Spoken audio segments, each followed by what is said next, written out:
Kakak beradik ini berjualan singkong di pinggir jalan, dihampiri oleh jenderal TNI. Ternyata mereka anak jenderal yang hilang waktu bayi. Begini kisah selengkapnya.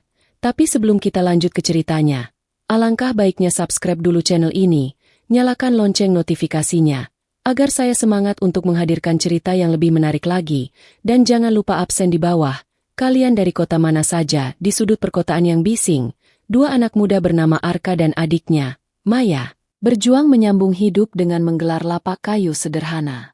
Asap tipis menguar dari dandang kukus, membawa aroma gurih singkong hangat yang bertarung dengan bau asap kendaraan. Arka sibuk memotong singkong goreng dengan telaten, sementara Maya yang tangannya belepotan tepung sibuk melayani pembeli sambil tersenyum ramah.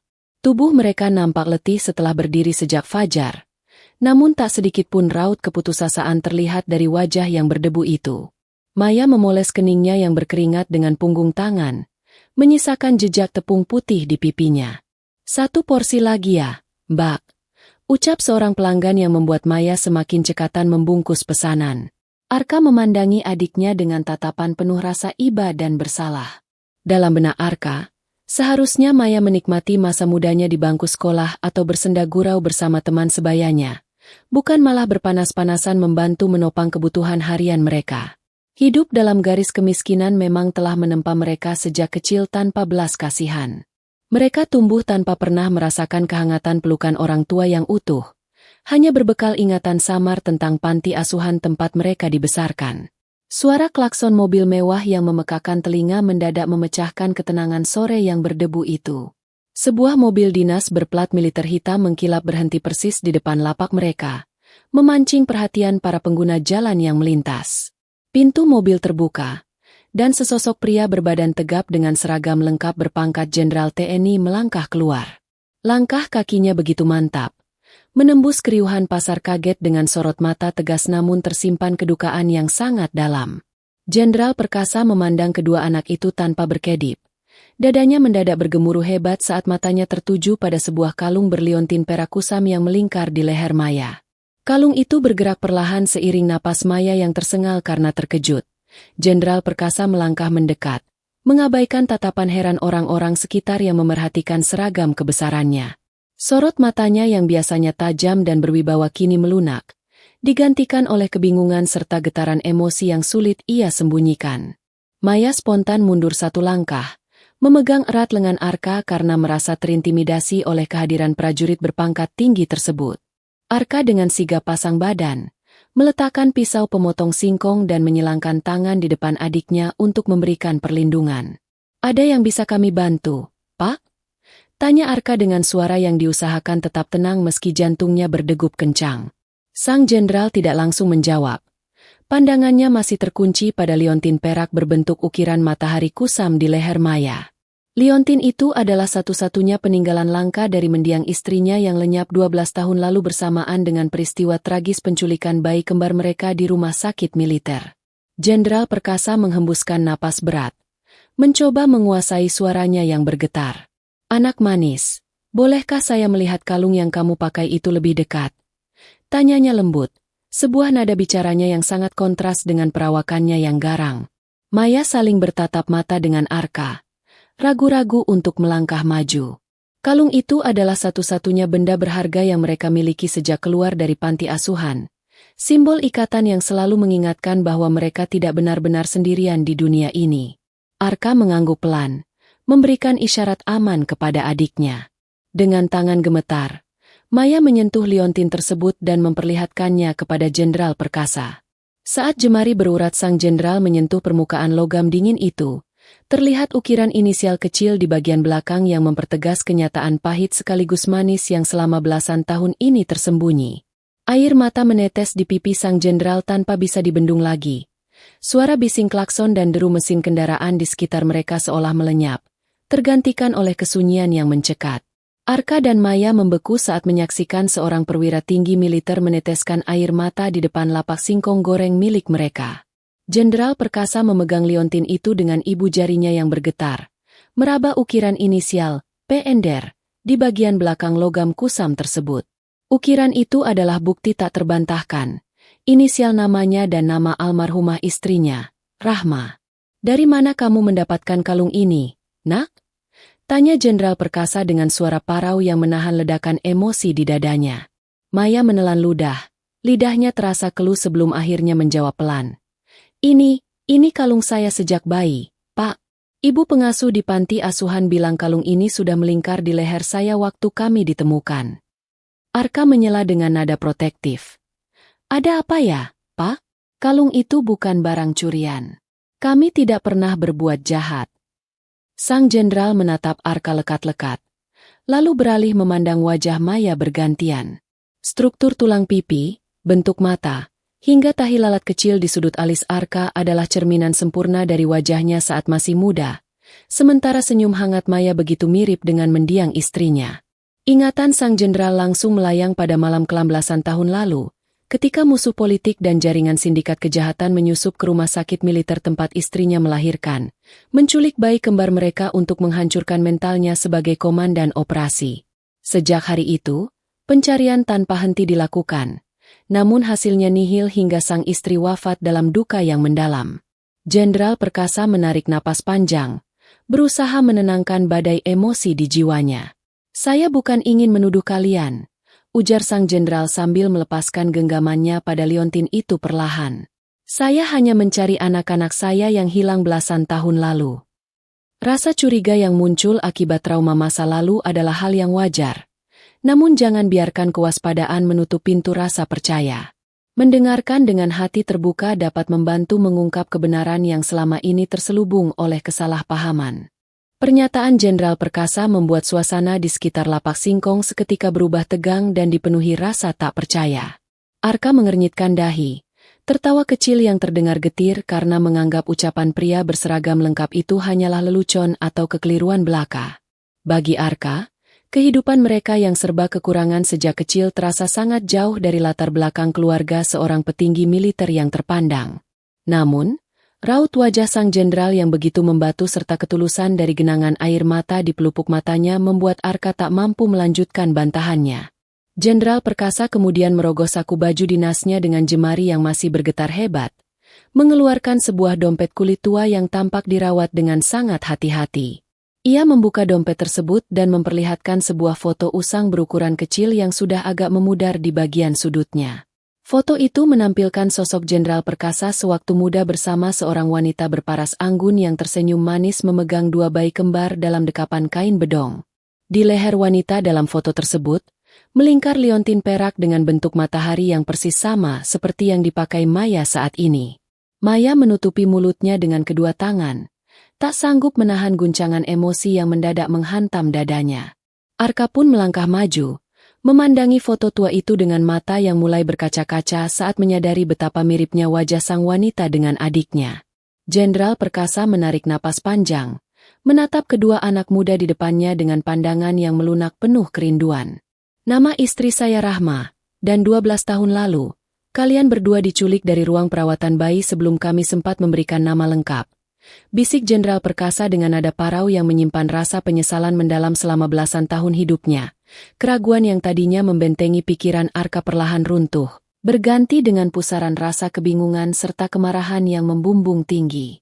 Ia mengingat kembali betapa kerasnya perjuangan mereka bertahan hidup di jalanan, melintasi malam yang dingin di emperan toko, serta mencuci piring di warung demi sepeser uang untuk membeli makan.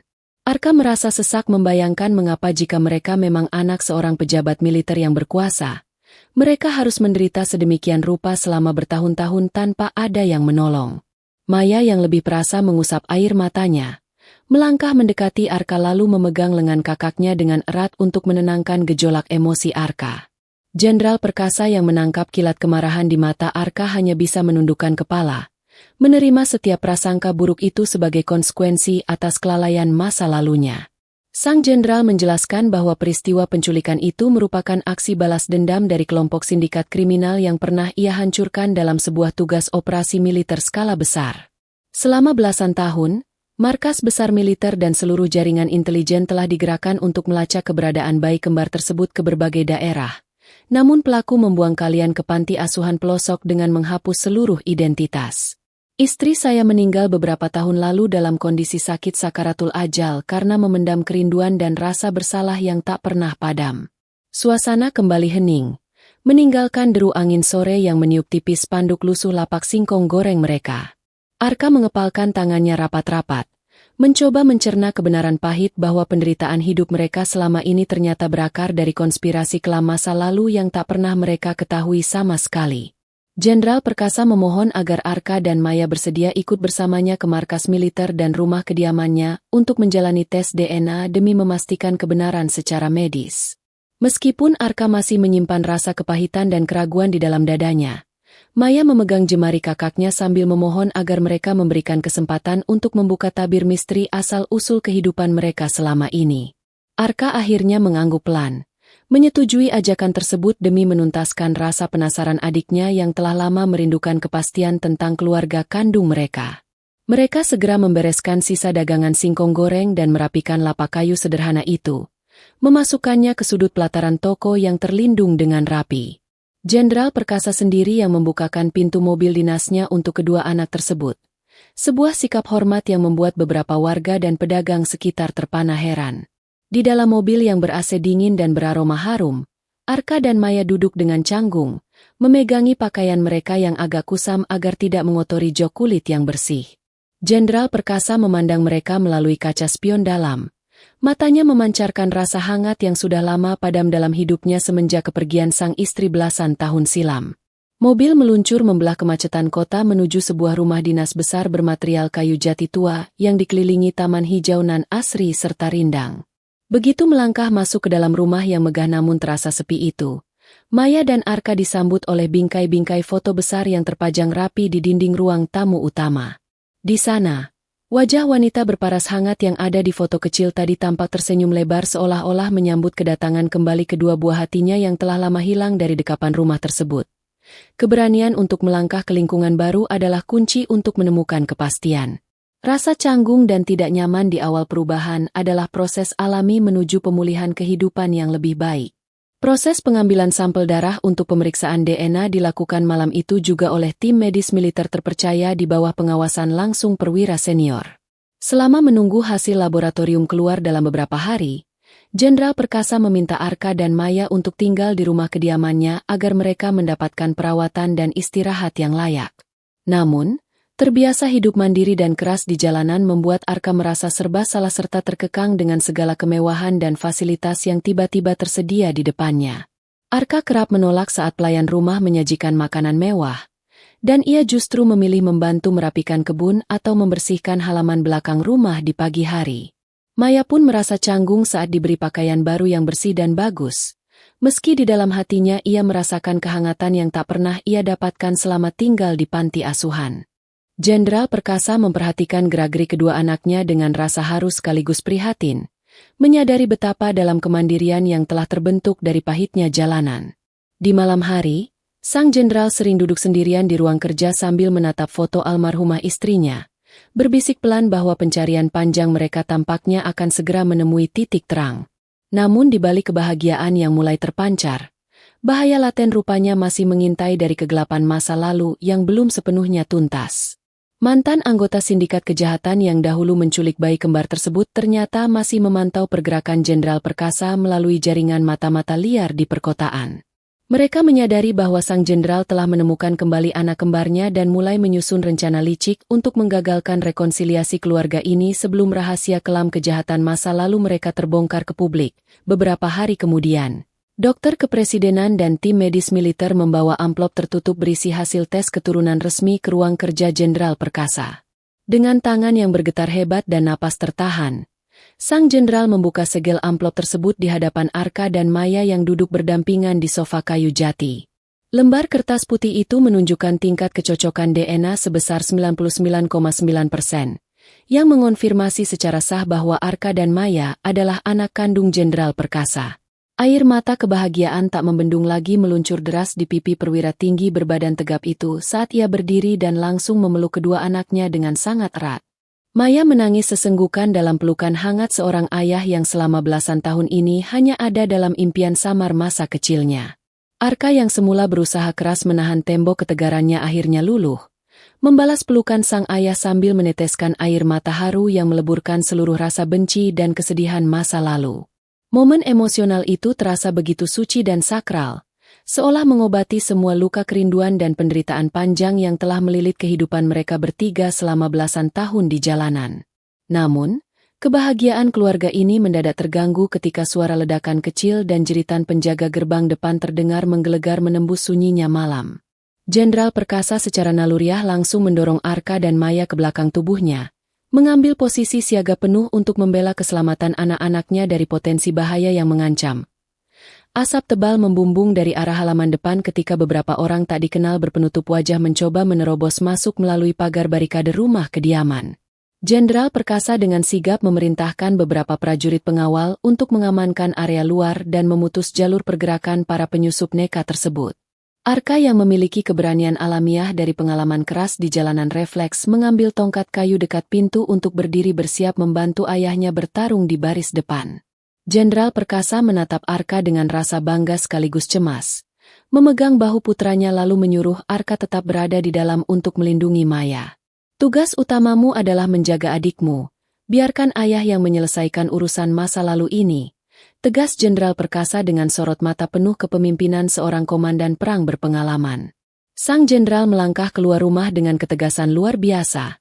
Memimpin langsung tindakan pengamanan dan berhasil melumpuhkan para penyusup dalam waktu yang sangat singkat. Para pelaku kejahatan tersebut akhirnya dapat diringkus oleh pasukan baret hijau yang datang memberikan bantuan pengamanan secara cepat dan taktis. Dari interogasi awal di lapangan, terkuaklah fakta bahwa kelompok ini adalah sisa-sisa anggota sindikat yang dahulu menculik Arka dan Maya untuk memeras serta menghancurkan karir militer Jenderal Perkasa. Penangkapan para pelaku ini menjadi kunci penting untuk membongkar tuntas jaringan kejahatan lama yang selama ini bersembunyi di balik kegelapan malam. Maya memeluk Arka dengan erat di sudut ruangan, merasa bersyukur karena keberanian serta ketegasan ayah mereka berhasil melindungi keselamatan keluarga dari ancaman bahaya yang menakutkan tersebut. Setelah situasi keamanan berhasil dikendalikan secara menyeluruh, penegak hukum militer dan kepolisian bergerak cepat mengusut tuntas seluruh jaringan pelaku kejahatan masa lalu.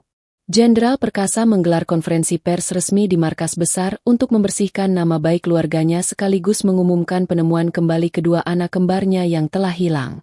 Berita mengenai perjuangan Arka dan Maya yang bertahan hidup sebagai penjual singkong di pinggir jalan seketika menjadi sorotan hangat dan menyentuh hati jutaan masyarakat di seluruh negeri. Banyak pihak mengagumi ketegaran serta kejujuran dua anak muda tersebut yang tidak pernah menyerah pada keadaan meski tumbuh dalam keterbatasan panti asuhan. Namun, meski kini status sosial mereka telah berubah menjadi anak seorang perwira tinggi terpandang, Arka dan Maya tidak mau jemawa atau melupakan asal-usul mereka. Arka secara terbuka menyampaikan kepada sang ayah bahwa ia ingin tetap mandiri dan memanfaatkan pengalaman hidupnya untuk membantu sesama anak jalanan yang bernasib serupa. Maya pun mengungkapkan keinginannya untuk melanjutkan pendidikan yang sempat tertunda serta mendirikan yayasan sosial demi menampung anak-anak terlantar di kota mereka. Jenderal Perkasa meneteskan air mata haru mendengar kebesaran hati kedua buah hatinya yang tetap merendah walau berada di puncak perubahan hidup. Rasa bangga yang luar biasa memenuhi dada sang jenderal, karena mendapati anak-anaknya tumbuh menjadi pribadi yang berbudi pekerti luhur dan memiliki empati tinggi terhadap penderitaan orang lain. Kebaikan watak mereka menjadi bukti bahwa penderitaan masa lalu telah menempa jiwa mereka menjadi emas yang murni dan bernilai tinggi. Kehormatan sejati tidak terletak pada posisi atau kekayaan yang dimiliki, melainkan pada kebesaran hati untuk tetap rendah hati dan peduli pada sesama yang membutuhkan. Sebagai bentuk rasa syukur atas bersatunya kembali keluarga mereka, Jenderal Perkasa mengajak Arka dan Maya berkunjung ke makam almarhumah ibu mereka di pemakaman pahlawan. Udara pagi yang sejuk menyambut langkah kaki mereka bertiga saat menyusuri barisan nisan putih yang tertata rapi di bawah rindangnya pohon Kamboja yang berguguran. Di depan nisan marmer bertuliskan nama Rahma. Jenderal Perkasa bersimpuh lembut sambil mengusap batu nisan yang dingin dengan jemarinya yang bergetar menahan haru. Maya menaruh karangan bunga mawar putih segar di atas pusara sang ibu. Sementara Arka berdiri menundukkan kepala mendoakan kedamaian jiwa ibunya di alam keabadian. Rahma, anak-anak kita yang hilang kini sudah kembali ke rumah dengan selamat dan tumbuh menjadi manusia yang luar biasa baiknya. Bisik Jenderal Perkasa dengan nada parau yang mendalam. Maya meneteskan air mata bahagia. Meraba nisan ibunya sambil memegang liontin perak yang melingkar indah di lehernya sebagai ikatan kasih yang tak putus oleh jarak dan waktu. Arka menggenggam tangan adik dan ayahnya, merasakan kehangatan sebuah keluarga utuh yang selama ini hanya menjadi dambaan dalam mimpi-mimpi malamnya yang sepi dan dingin. Di atas kubur sang ibu, mereka bertiga berjanji untuk saling menjaga dan mengabadikan nilai-nilai kebaikan yang selalu diajarkan oleh almarhumah semasa hidupnya dahulu. Suasana pemakaman yang tenang seolah memberikan kedamaian baru di dalam jiwa Arka dan Maya, menghapus rasa dahaga akan kasih sayang seorang ibu yang telah lama mereka rindukan. Pengalaman emosional ini memperkuat fondasi kebersamaan keluarga mereka untuk melangkah menghadapi masa depan yang penuh dengan harapan baru. Memasuki babak baru dalam kehidupan mereka, Jenderal Perkasa mendukung penuh niat mulia Arka dan Maya untuk membangun sebuah pusat pelatihan kerja dan rumah singgah bagi anak-anak jalanan. Dengan bimbingan serta bantuan sang ayah, Arka mengelola program kewirausahaan UMKM yang melatih pemuda kurang mampu agar memiliki keterampilan mengolah produk pangan lokal secara profesional dan mandiri. Lapak kayu sederhana tempat mereka dahulu berjualan singkong kini diubah menjadi sebuah kafe kuliner modern berbasis pemberdayaan masyarakat yang dikelola oleh mantan anak jalanan yang berbakat. Maya yang kembali menempuh pendidikan di perguruan tinggi aktif memimpin program beasiswa dan bantuan hukum bagi anak-anak di berbagai panti asuhan lokal daerah tersebut. Kehidupan yang bergelimang fasilitas mewah tidak membuat Arka dan Maya lupa akan keringat dan perjuangan masa lalu yang telah membentuk mental baja dalam diri mereka. Setiap sore, Arka masih sering turun langsung ke dapur produksi untuk mengajarkan teknik mengolah singkong yang lezat kepada para remaja binaannya dengan penuh kesabaran dan kehangatan. Para pengunjung kafe kerap merasa tersentuh ketika mengetahui cerita mendalam di balik berdirinya usaha tersebut yang syarat akan nilai perjuangan hidup dan pengorbanan mendalam. Jenderal Perkasa sering berkunjung tanpa seragam kebesarannya. Duduk tersenyum bangga di sudut ruangan sambil menikmati secangkir kopi hangat dan sepiring singkong goreng buatan anak-anaknya. Kebahagiaan sejati kini memenuhi sudut-sudut kehidupan mereka, membuktikan bahwa badai cobaan sejatinya hanyalah proses pendewasaan untuk menyambut keberkahan yang jauh lebih besar. Suatu sore saat anniversary berdirinya Yayasan Pemberdayaan mereka, sebuah acara syukuran sederhana digelar dengan mengundang puluhan anak panti asuhan serta warga sekitar pelataran. Maya berdiri di atas panggung kecil menyampaikan pidato inspiratif tentang arti penting menjaga harapan di tengah himpitan kesulitan hidup yang menghimpit tanpa henti. Jangan pernah biarkan kemiskinan atau kesendirian mengikis kebaikan di dalam hatimu, karena setiap penderitaan yang kita jalani dengan sabar akan membuahkan hasil yang indah pada waktunya. Tutur Maya dengan suara yang jernih dan penuh keyakinan. Arka yang berdiri di samping panggung memandangi adiknya dengan rasa bangga yang tak terhingga, mengingat betapa jauh perjalanan yang telah mereka tempuh bersama dari pinggir jalanan berdebu hingga mencapai titik keberhasilan ini. Jenderal Perkasa memberikan tepuk tangan paling meriah dari barisan depan. Matanya berbinar melihat kedua buah hatinya telah menjadi pelita kebaikan bagi banyak orang yang membutuhkan penuntun hidup. Para anak panti asuhan bersorak gembira saat sajian makanan hangat dan hidangan singkong goreng khas buatan Arka dibagikan secara gratis untuk merayakan momen kebahagiaan tersebut. Acara malam itu dipenuhi oleh derak tawa, pelukan hangat, dan doa-doa tulus dari warga yang merasa terbantu oleh kebaikan keluarga Jenderal Perkasa. Kejadian ini membuktikan bahwa alur kehidupan yang dipenuhi plot twist pahit pada akhirnya bisa bermuara pada kebahagiaan yang melimpah jika dihadapi dengan keteguhan hati dan niat yang murni. Senyuman yang mengembang di wajah Arka dan Maya menjadi simbol kemenangan sejati atas segala duka masa lalu kini. Hubungan antara Jenderal Perkasa dan kedua anak kembarnya semakin erat dan dipenuhi oleh rasa saling menghormati serta kehangatan yang mendalam setiap harinya tanpa terkecuali. Setiap akhir pekan, mereka selalu menyempatkan waktu untuk berkumpul bersama di meja makan keluarga, saling bertukar cerita tentang perkembangan yayasan dan aktivitas harian mereka masing-masing dengan ceria. Arka yang kini menjelma menjadi wirausahawan muda sukses tetap mempertahankan sifatnya yang rendah hati, sopan, dan selalu pasang badan melindungi adiknya dalam setiap situasi yang dihadapi. Maya pun tumbuh menjadi gadis yang cerdas, anggun, dan memiliki kepedulian sosial yang sangat tinggi, persis seperti sosok almarhumah ibunya yang selalu dikenang dengan penuh rasa hormat dan cinta. Jenderal Perkasa merasa tugasnya sebagai seorang ayah kini telah lengkap, melihat anak-anaknya tidak hanya berhasil menemukan identitas asli mereka tetapi juga tumbuh menjadi manusia yang bermanfaat bagi sesama manusia. Di dinding ruang tamu rumah mereka, kini terpajang sebuah foto keluarga baru yang sangat indah. Jenderal Perkasa berdiri tegap di tengah tersenyum lebar bersama Arka dan Maya yang merangkulnya dengan penuh kasih sayang. Di samping foto tersebut, liontin perak berbentuk matahari kusam disimpan dalam bingkai kaca khusus sebagai simbol pengingat akan takdir ajaib yang telah mempertemukan mereka kembali. Rasa syukur yang tiada henti selalu dipanjatkan oleh keluarga ini atas setiap detik kesempatan hidup yang Tuhan berikan untuk merajut kembali tali kasih yang sempat terputus belasan tahun lamanya. Tak ada lagi air mata kesedihan, yang ada hanyalah kedamaian jiwa dan tekad kuat untuk terus menyebarkan kebaikan. Malam semakin larut ketika Arka dan Maya duduk di teras belakang rumah bersama Jenderal Perkasa, memandangi langit malam yang ditaburi ribuan bintang yang bersinar terang dan indah. Suara jangkrik mengerik bersahut-sahutan menciptakan harmoni kesunyian yang menenangkan jiwa, membalut suasana malam dengan kedamaian yang tak ternilai harganya bagi mereka bertiga. Terima kasih, Ayah, karena tidak pernah berhenti mencari kami selama belasan tahun ini. Bisik Arka pelan sambil menatap sang ayah dengan sorot mata yang penuh hormat dan kasih sayang mendalam. Jenderal Perkasa tersenyum hangat, merangkul pundak Arka dan Maya lalu menjawab dengan lembut. Ayah yang harus berterima kasih pada kalian karena telah bertahan hidup dengan sangat baik dan tetap menjadi anak-anak yang jujur serta berbudi luhur. Maya menyandarkan kepalanya di bahu sang ayah, menikmati kehangatan perlindungan seorang pembina keluarga yang selama ini merengkuh hidup mereka dari kegelapan masa lalu yang serba sulit. Perjalanan panjang dari tepi jalanan yang berdebu hingga menemukan kembali rumah sejati kini telah mencapai puncaknya yang sempurna dengan kebahagiaan yang abadi bagi seluruh pemeran utamanya. Kisah perjuangan dua kakak beradik penjual singkong ini menjadi bukti nyata bahwa takdir Tuhan tidak pernah salah arah dalam mempertemukan kembali jiwa-jiwa yang terpisah oleh cobaan zaman. Kehidupan mereka kini dipenuhi dengan cahaya harapan baru, siap mengarungi hari-hari esok dengan cinta, dedikasi, dan pengabdian yang tak akan pernah padam sampai akhir hayat menjemput.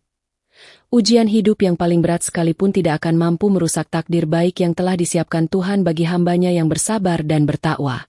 Jangan pernah kehilangan harapan di tengah kegelapan, karena ketulusan hati, kejujuran, dan kesetiaan pada kebaikan selalu menjadi jalan terang menuju muara kebahagiaan sejati. Refleksi hidup, sahabat YouTube, kisah Arka, Maya, dan Jenderal Perkasa mengajarkan kita bahwa sejauh manapun kita terpisah dari akar atau sejauh mana penderitaan mencoba merenggut identitas kita, ketulusan dan kerja keras akan selalu menemukan jalannya sendiri menuju kebenaran. Jangan pernah memandang sebelah mata perjuangan orang lain di pinggir jalan, karena di balik pakaian kusam itu mungkin tersimpan jiwa-jiwa hebat yang sedang ditempa oleh zaman. Jika cerita ini menyentuh hati dan memberikan inspirasi bagi kehidupan Anda, jangan lupa untuk klik tombol like, tinggalkan komentar pesan moral terfavorit Anda, serta subscribe dan bagikan video ini kepada orang-orang tersayang agar makin banyak kebaikan yang tersebar. Sampai jumpa di kisah kehidupan menginspirasi selanjutnya.